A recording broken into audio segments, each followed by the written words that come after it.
and it's our job, it's my job, to ensure that we provide an atmosphere to allow communities to develop, healthy communities to develop, and that includes bringing businesses in and generating revenue, which lowers our cost to our individual citizens. That's interesting you bring it up about trying to that people want to live here. I imagine it's hard to think of how to balance the rural aspects that people really like, and then also, people that want the urban infrastructure. How do you see that developing? That's one of our big challenges, and one of the keys to that is just what you said, recognize it. Recognize that there are citizens out here that move out here for the rural lifestyle, that are citizens here that have been here for 4 and 5 and 6 generations. And you have to respect where they're at, why they came out here. And you have to put things in place that allow them to enjoy their rural lifestyle while accommodating the new citizens that are coming out here, which may not appreciate the rural aspect. They may not have, whether it's a horse property or the open space or the dark skies or those types of things. There's a big challenge there. And we do that by telling people, transparency and what's going on, and letting them know where the zoning is and letting them have a say in how the zoning goes. One of our big challenges, not only in taking care of our rural folk, is how do you take care of these new citizens who moved over from Maricopa County, who moved over from California or Illinois or New York or wherever, and they moved out here in the community and they thought they were going to have the same level of service. We'll use Maricopa County for example. If you move from Gilbert out to the greater Santana area, Johnson Ranch area, you might expect a level of service of fire and police and roads and planning and zoning and parks and recs and all those things. The county's not equipped like that. We don't have that kind of money. We're not set up. We have limitations on what we can afford and actually the services we provide. A perfect example is ball fields. We don't really have, there's no county parks and rec program. So things like Little League and Pop Warner football and libraries right now, we're just at the beginning stages. We're just opening a new library in the county. That's new ground for us. And we're not really funded to do that. And so I think that's a visionary thing that demonstrates to our citizens that we recognize their needs. But the parks thing, a ball field.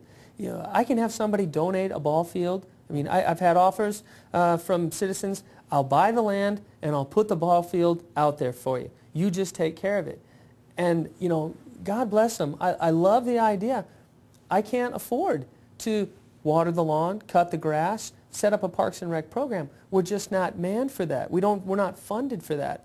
And citizens need to be aware of that. There's some issues that we're working through where they know the services that we provide as a county, how they relate to an urban environment, and how they relate to a rural environment. The county is set up, is pretty well set up to accommodate the needs of a rural lifestyle. We're not really set up for urban lifestyles, and historically that goes into the municipalities, where an urban area is a town.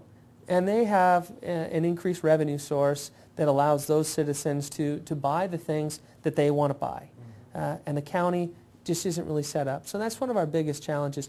But we got to do what we can. We don't abandon any aspect of our population, whether they're the rural a horse owner, or someone who lives out in a mining area, or somebody who moves into an area and they expect, to have, a Starbucks on the corner and a cop 3 minutes away. That's a challenge out here. Interesting you bring it up about, wanting that urban lifestyle, but one of the things that is big in your district is transportation issues. And one of the biggest news items that we've seen in the past week that we were doing this interview is Schnepp Bridge is going to be built. And have the supervisor talk a little bit about that. Schnepp Bridge, for those that live in that community, we had a bridge on Schnepp Road just south of Combs, or just south of Ocotillo, that we had a big storm and it came in and it took out kind of the foundation and made it unsafe. And there was no doubt that the bridge needed to be replaced, but there was a matter of litigation, of blame. All right, who's going to pay for this? Because we identified some uses of the river that we believe led to some of the degradation of the safety of the bridge. And over the last few years, we've been working through the courts and trying to figure out, all right, who's going to help pay for this? And the federal government actually came in with a large amount of money to help pay for this. But of course the federal government, as it came out, was only going to replace the existing bridge. And it didn't make sense to us to just replace an existing bridge when we knew we needed increased capacity, so there was more money that was going to come into play. And I'm very happy to say for the citizens that live out there that we're just about to kick that off. In fact, we were going to open it. We're going to start the reconstruction process. Actually, the destruction. We're going to tear down the bridge, and that's going to be fun to watch.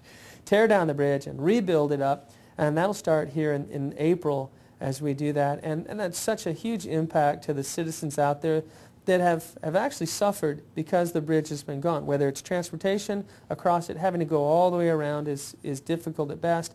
And then you have the level of services. You know, fire truck can't get back there quickly, ambulance can't get back there. These are big issues. And again, our citizens deserve better. And we're doing all we can within our fiscal bounds to accommodate those citizens. Now another big issue for your district. A lot of people are wondering about Hunt Highway. Hunt Highway, yeah. That's, you know, Hunt Highway is our #1 priority in Pinal County. 5,386 square miles, Hunt Highway remains the #1 priority. We recognize that of the 60,000 citizens that live in that community, and I say that number, that's the number, that's the no kidding number. 60,000 citizens live in unincorporated Greater Santan area, Johnson Ranch, you know, the Queen Creek. That's one of their problems. I'm not real sure what we want to call the area. The Greater Santan area is what we generally use. 60,000 citizens live there.